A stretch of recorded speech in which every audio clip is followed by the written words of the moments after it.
नमस्कार दोस्तों। आईडीबीआई मोदी ने बेचने का काम शुरू कर दिया। आप समझिए, आईडीबीआई प्राइवेट बैंक बन गई है और ये प्राइवेट बैंक बनाने का काम कर दिया इन्होंने। जो भारतीय जनता पार्टी के यानी जो उस दिमाग के लोग हैं, भक्तगण जिन्हें कहते हैं, वो भक्तगण अंधभक्त, वो कहते हैं कांग्रेस ने बेच दिया था, मोदी को बदनाम मत करो। लेकिन यह सत्य नहीं है। कांग्रेस ने आईडीबीआई में एलआईसी का फंड लगवाया था, और एलआईसी किसकी? भारत सरकार की पूर्ण।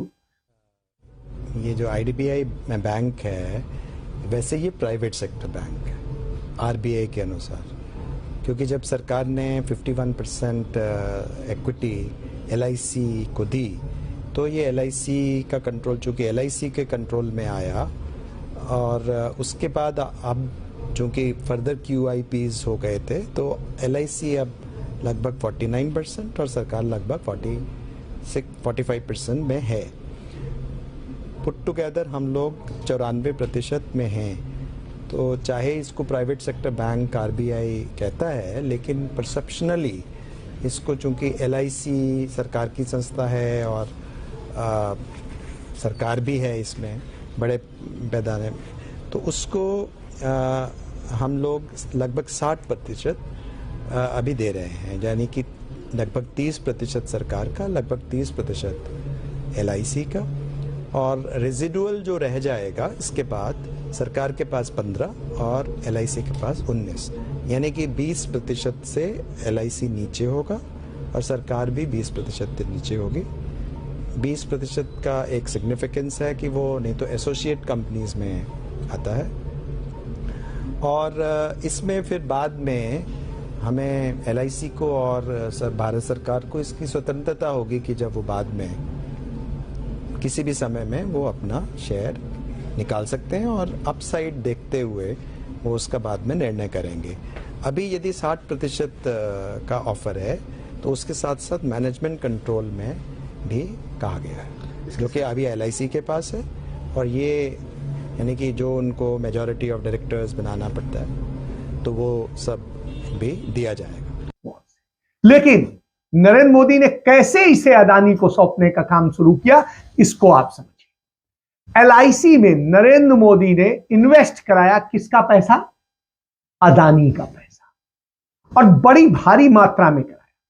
और स्थिति यह है कि नरेंद्र मोदी ने जब यह पैसा इन्वेस्ट कराया अदानी का, तो फिर अदानी ने उसी पैसे के जरिए आईडीबीआई का धीरे धीरे अधिग्रहण करवा लिया, और धीरे धीरे स्थिति यह हुई कि आईडीबीआई बैंक प्राइवेट बैंक, तो आप समझिए उसका मालिकाना हक एलआईसी के पास। यह एक बात समझिए। इसके बाद में क्या होता है कि बिकी हुई जो कंपनी है उसको किस तरीके से उसको मैनेज किया जाता है, आप इसको समझिए कि जिस तरीके से उसे बेचा गया, कहा यह बैंक वो बैंक है जो प्रॉफिट में हुआ करती थी 2014 तक, 15 तक, और वो बैंक घाटे में लाई गई। फिर आप समझिए, जब घाटे में लाई गई और घाटे में ला करके किस तरीके से उसे खत्म किया गया, इसको आपको समझने की जरूरत है। जब ये आईडीबीआई बैंक को जिस तरीके से किया जाता है उससे समझिए। इसके बाद में क्या किया? एसआरईआई इंफ्रास्ट्रक्चर फाइनेंस है, इसमें 10 सरकारी बैंकों का 50,000 करोड़ रुपए से अधिक पड़ा हुआ है। अब ये 50,000 करोड़ भी डूबने वाला है, क्योंकि इसके लिए भी तैयारी कर ली है। कुछ लोगों को इसको लगा दिया गया है, जो अपने लोगों को, कि कैसे इसको आपको दिवालिया करना है, और फिर ये, और उसमें 20% में पूरा खेल खत्म हो जाएगा। तो लोन का 20% जो है आप अदा करेंगे, बाकी चला जाएगा, बिक जाएगा, और उसके बाद आप अपने ही छद्म लोगों से उसे खरीदवा देंगे। तो नेशनल एसेट रिकंस्ट्रक्शन कंपनी और जो है आथम इन्वेस्टमेंट एंड इंफ्रास्ट्रक्चर और वर्दे पार्टनर्स, एक अनुमान के मुताबिक इन लोगों ने इसमें 10,000 15,000 करोड़ से सारी को खरीदने की पेश कर दी है, जिसमें सिर्फ लोन 50,000 करोड़ रुपए से अधिक का है। तो आप समझिए, अब इसको सेटल करने के लिए इसके बाद आप समझिए 10 सरकारी बैंकों का पैसा डूबेगा। केनरा बैंक का, यूनियन बैंक ऑफ इंडिया का, पंजाब नेशनल बैंक का, स्टेट बैंक ऑफ इंडिया का और बैंक ऑफ बड़ौदा का, इंडियन बैंक का, पंजाब एंड सिंध बैंक का और सेंट्रल बैंक ऑफ इंडिया का और यूको बैंक का और बैंक ऑफ इंडिया का, यानी सारे सरकारी बैंकों का। तो किस तरीके से नरेंद्र मोदी का यह खेल है, पूंजीपतियों के साथ मिलकर कैसे खेल किया जाता है, इसको समझें। इसके अलावा रिटेल निवेशकों का जो है इसमें 7,000 करोड़ रुपए है और 5,000 से 1 लाख तक का निवेश जो है वो भी सब लुट जाएगा। तो ये भी इत्तेफाक से गुजराती है। तो जैसे तमाम सारे गुजराती बिजनेसमैन पैसा लेकर के भाग जाते हैं, तो वो समझिए। और जो हेमंत कनोडिया है और सुनील कनोडिया है, दोनों अनिल अंबानी और दूसरे एक तरह से बिल्कुल काम कर रहे हैं, जिन्हें जेल में होना चाहिए था। उल्टा वो इस सरकार में राजा बने बैठे हैं और ये खेल चल रहा है। तो इस खेल को आप पूरी तरीके से समझ सकते हैं। इसमें मैं एक और चीज, जिस तरीके से आईडीबीआई बैंक को लूटा गया है, इसका भी एक समझ। 1964 में पंडित जवाहरलाल नेहरू ने इसे बनाया था और आईडीबीआई बैंक, आप समझिए, अब नरेंद्र मोदी की सरकार आई तो इस पर लोन बढ़ गया, वो हो गया 2,08,347 का 2015, और उसके बाद में इस पर जो एनपीए हो गया वो 5,993 हो गया करोड़ का। अब आप समझिए, और 2021 आते आते लोन तो बिल्कुल खत्म हो गया। इसका 2021 का जो पूरा डाटा है उसके मुताबिक अब इसका जो लोन था जो इसने दे रखा था वो लोन 0 है, और इस पर जो एनपीए है वो एनपीए जो है 3,612 करोड़ रुपए का है। और इतने हजार करोड़ का हो तो आप समझ सकते हैं कि क्या है। तो इस तरह से आप देखिए कि 12.16 लाख करोड़ रुपया लोन दिया गया था और यह लोन जो है 18,387 करोड़ का डूबता खाता बन गया है, एनपीए बन गया है, और 1.5% का एनपीए हुआ जो बिलो नॉर्मल था। तो ऐसी स्थिति में इस बैंक को किस तरीके से बर्बाद किया गया यह सामने है। तो जो सारी चीजें हैं उनको समझने की जरूरत है कि कैसे बर्बाद किया जा रहा है, और यह बर्बाद करने का पूरा क्रम चल रहा है। तो जब यह क्रम चल रहा हो तो इसी पर जिक्र करना बनता है। आज ये स्थिति है कि महाराष्ट्र में एक चीज हो रही है। महाराष्ट्र में, यानी मुंबई की बात करता हूं, मुंबई में एक धारावी जगह है और उस धारावी में जो है वो बड़ी, मतलब एशिया की सबसे बड़ी झुग्गी है। उसके पुनर्निर्माण का काम दिया गया है और उसके पुनर्निर्माण का काम किसको दिया गया है? अदानी को। 28,000 करोड़ रुपया वो लगेगा और 28,000 करोड़ रुपया का ठेका किसको दे दिया गया? अदानी को। और अदानी ताजमहल से ज्यादा धारावी का जो क्रेज है, और इसको वो डेवलप करेंगे, बताएंगे और करेंगे कि कैसे कैसे इसको क्या है। एशिया का सबसे बड़ा स्लम है जैसा मैंने पहले बताया, और ये 2.5 वर्ग किलोमीटर में 10 लाख से ज्यादा लोग रहते हैं। अब पूरे इस एरिया का रीडेवलपमेंट करना है तो अदानी ग्रुप को साथ ये ठेका दे दिया गया, और ये टेंडर दिए जाने के बाद में अदानी फूले नहीं समा रहे हैं, क्योंकि इसी के साथ एयरपोर्ट है जो इंटरनेशनल एयरपोर्ट उनके कब्जे दिया जा चुका है। इसके बाद यह जो पूरा क्षेत्र है इसमें जो झुग्गियां हैं उनसे सालाना 80 अरब का व्यवसाय होता है, 80 अरब रुपए। तो जहां 80 अरब रुपए का सालाना व्यापार होता हो वहां पर 28,000 करोड़ में सरकारी पैसे से वो करेंगे और मुनाफा कमाएंगे। तो हुजूर, उनको मुनाफा कमाने के लिए सारी चीजें की जाती। वो जिस तरीके से ये अंग्रेजों के जमाने से बनी हुई और लगातार डेवलप होती चली गई, और उसके बाद में आज ये स्थिति। रीडेवलपमेंट का जो है 20,000 करोड़ रुपए जो है सरकार उनको पहले देगी, और उसके बाद में प्रोजेक्ट पूरा करने के बाद में बाकी सारी चीज है। तो 7 साल में पूरा पुनर्वास करना है प्रोजेक्ट में। तो ये समझिए, 1 जनवरी 2020 से पहले धारावी में जो लोग रहे उन्हें फ्री पक्का मकान दिया जाएगा। हालांकि उन्होंने खुद ही बना रखे हैं, लगभग पक्के से ही है। जो लोग 2000 से 2011 के बीच आकर के यहां बसे उनके लिए कीमत चुकानी होगी। तो इस तरह से, और इसकी ये इलाका है जिसको 1882 में अंग्रेजों ने बसाया था, मजदूर जो काम करने के लिए लाए गए थे उनके लिए। और यहां 1 लाख से ज्यादा लोगों को के पास जो रोजगार है जो करते हैं और उसके जरिए वो सारे करते हैं। प्रोजेक्ट को पहली बार 1999 में प्रस्तावित किया गया था भाजपा शिवसेना सरकार के समय में। तो ये तब से चल रहा है लेकिन नहीं हो पाया, फिर इंटीग्रेटेड प्लान हुआ, सारी चीज हुई। अब अडानी ग्रुप के हाथ में आ गया है, नरेंद्र मोदी जी है और टेंडर उन्हें दे दिया गया। जो बड़ी बड़ी कंपनी जो डेवलपमेंट का काम करती है उन्हें इसका काम नहीं दिया गया, जैसे डीएलएफ और ये सारी चीजें जो बनाते हैं उनको नहीं दिया गया। इससे आप समझ सकते हैं। एक और इसी के साथ कि अडानी वही है जिन्हें गंगा सफाई का काम दिया गया जो 20,000 करोड़ रुपए से अधिक का है उत्तर प्रदेश, और उसके बाद में उत्तर प्रदेश में गंगा की क्या दशा है वो आप जानेंगे। इसको लेकर के जो इलाहाबाद हाईकोर्ट है उसने कड़ी फटकार लगाई, तमाम विभागों से गंगा सफाई पे खर्च रकम का पूरा ब्यौरा मांगा, लेकिन हर कोई बचने की कोशिश कर रहा था, नाम तक बताने को नहीं तैयार था कि हुजूर ये अडानी के पास है। इसका जब बहुत लगा कि हम जेल भेज देंगे, सब कुछ कर देंगे, तो तब कोर्ट को बताया गया कि सीवरेज ट्रीटमेंट चलाने का जो जिम्मेदारी है वो प्राइवेट कंपनी को सौंप रखा। और वो प्राइवेट कंपनी किसकी निकली बाद में? वो क्लीन, जो नेशनल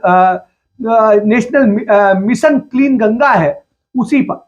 और वो कंपनी जो प्राइवेट कंपनी इसको कर रही है वो अडानी की कंपनी निकली। और उसने इतना पैसा ले लिया और उसकी जो शर्तें रखी गई उसमें कहा गया कि गंगा में जितने भी शहरों से होकर गुजरती वहां से जो एसटीपी प्लांट है उनसे यदि गंदा पानी फ्लो करके जाता है तो उसके लिए वो जिम्मेदार कंपनी नहीं होगी।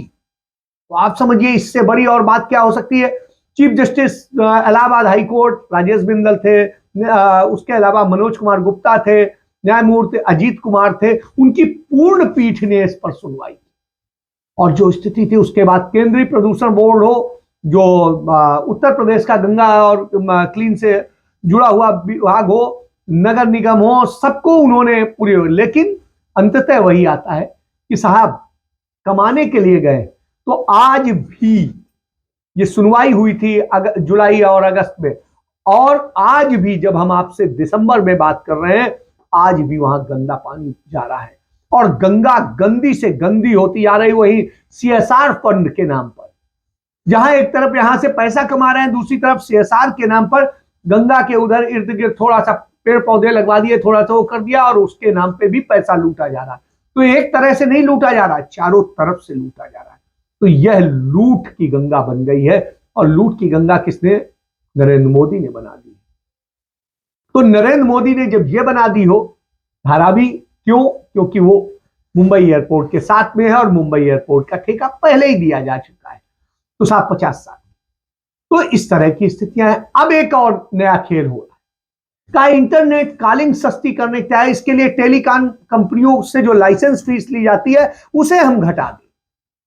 मतलब अब ये भारत सरकार इस तरह से कि जिससे कि कैसे इन कंपनियों को लाभ दिया जाए, अधिक से अधिक लाभ दिया जाए, क्योंकि इन्होंने तो चुनाव में किस तरीके से वो किया है इसको समझिए।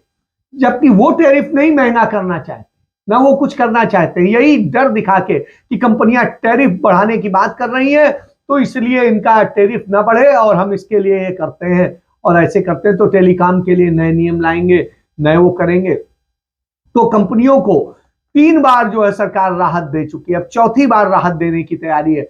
हुजूर आखिर क्या ऐसी वजह है? ये आपको बहुत जरूरी, क्योंकि आप इसके जरिए झूठ फैलाते हैं जिस तरीके से करते हैं। और जो कंपनियां हैं उनमें आप जानते हैं जियो किसकी है?